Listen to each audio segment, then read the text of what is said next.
we are going to start with Thersa. I was just blown away by this shot. First of all, beautiful capture. Thank you. Beautiful. So do you want to tell us a bit about the image? Well, it's a close-up of the Guggenheim Museum in New York. I really liked the different shapes. I want to know if it should be cropped, and if somehow if I can emphasize the center of interest, which for me is the point of the right there. Yeah. Okay. Perfect. Excellent. So let's first of all, beautiful. I think so many photos have been taken of the Guggenheim, and it's really hard to take an original shot. And I think this could be one in a series. Can do a whole series of abstracts within the Guggenheim. It never even crossed my mind. Let's see if it works in a crop, because you have a lot here. And I think that if you crop it like that, I love how you do have this edge here. And I'm going to leave a bit here. Yeah, this is great. This is okay. I thought that should be cropped.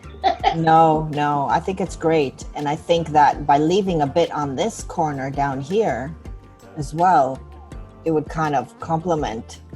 Because when you crop straight to the edge, you can, but I think it adds more interest when you don't. Just my personal feel. Yeah. So I think this is great.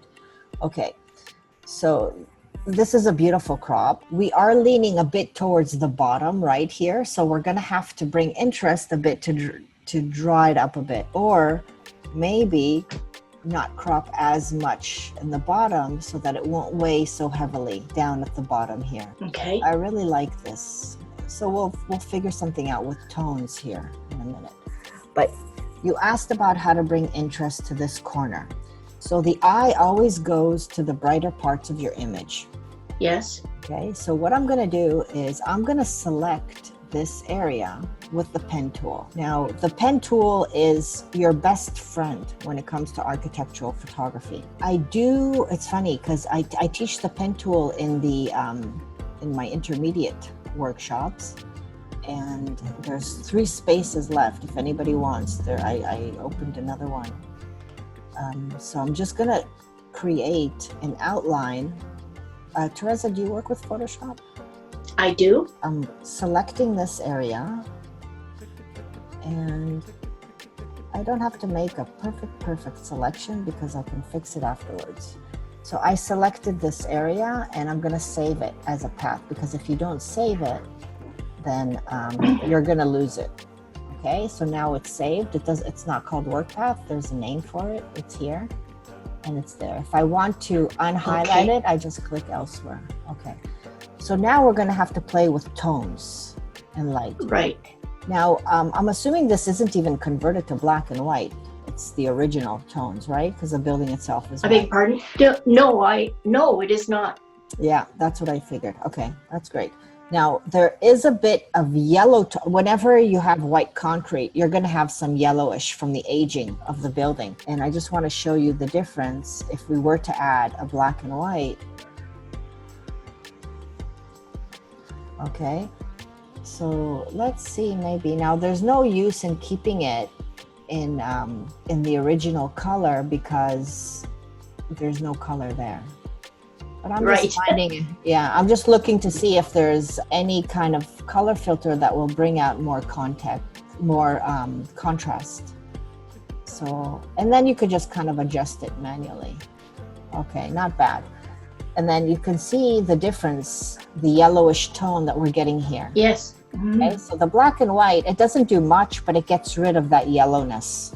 Okay. I was wondering about giving it like a tone in Silver Effects, some kind of a blue tone, or you could play around with it and see what happens. But what my workflow with this image would be to select each one of these shapes. Okay, yes. You also have a shape here, and by selecting each one of these shapes, now I'm not going to call it shapes. They're surfaces. Wherever 2 walls meet, okay, if you look at the room that you're sitting in now, wherever 2 walls meet or 2 surfaces meet, you're going to have a strong change of light between the 2 walls. Okay. Mm-hmm. And that's what I want to accentuate, because I have one surface here meeting another surface here. And if I change the tone between the two, then I am going to get more depth and more contrast. I see, yes. Okay. So we had this shape, and instead of choosing this shape separately, because I might have problems with the overlapping, it is best to actually choose the whole area together and then subtract one from the other. That way. Oh, okay. Yeah, so I'm going to select this whole area. So if I do want to get the right side, all I'm going to do is I'm going to make this selection. And then I'm going to subtract from it this area. I'm going to click on Make Selection and choose Subtract. So I'm left with the right side. Okay. I see. Okay. Yeah. And then I could now add a curves and decide. You see how once I had marching ants, it's already selected. Mm-hmm. I already have it selected. And I could decide if I want to brighten, to darken. And right now it's brightening everything, so it's a bit flat, okay? But I'm gonna demonstrate what I would do to each one of these separately on this section here, because this is the one you wanted to kind of highlight. So what I'm gonna do is I'm gonna add a curves, and I'm gonna darken everything on the whole image, okay? And now I'm going to make this mask black. So I hid everything I did, but I'm going to come to this path and make it active. Now this is a shortcut to make the marching ants active down here on the dotted circle. Yes. And now my mask is black. I'm going to choose the gradient tool. So G for gradient are selected here. Okay. And white is my foreground, so opposite to the black. And I'm on a linear gradient. I'm on 67, maybe I'll go a bit less. And now I'm just going to gradually bring in that tone. So now I have like a leading line, but with light leading me into this point. Okay? Yes. Great. Yeah. I see that. Yeah, so that's kind of how I would work with these images. Now, if you chose this shape in between, the darker this shape is going to be, the more this point is going to pop out.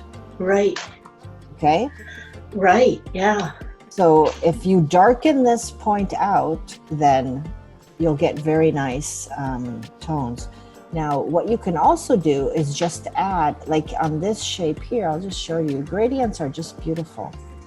Yeah. If this is active, you can even add an adjustment layer gradient. And you can choose to go from foreground to transparent, or from 100% black to 100% white. Now you have to be a little careful with this because it does tend to look a bit artificial, but it gives very, very nice sleeky moves, sleeky kind of feels sometimes, and use it with caution and in small amounts. And you could just reduce the opacity a bit. Yeah. Or let's try maybe the blending mode. No, okay. Yeah. And then you'd get the texture a bit from below and more contrast, and then you could play with the shapes. Okay, but beautiful example of abstract and something that I would have a field trip with this image. Okay, beautiful shot, and I highly would encourage you to keep shooting more like this of the Guggenheim and to create a series. I would say 6 images would be very nice, but try to avoid repetition. Okay. Okay. Yes. Thank you very much, Thersa. This is a great example. Yeah, you're welcome. Of something out of context that is heavily weighed on form, because we're playing with tones. We have shapes and we have lines, and the way it's going to be processed in Photoshop is the own artist's interpretation of the scene. Because you could give this image to 10 different people, they would process it differently. Okay. Right. Yeah. Okay. Terrific. Thank you so much. You're welcome. You're welcome.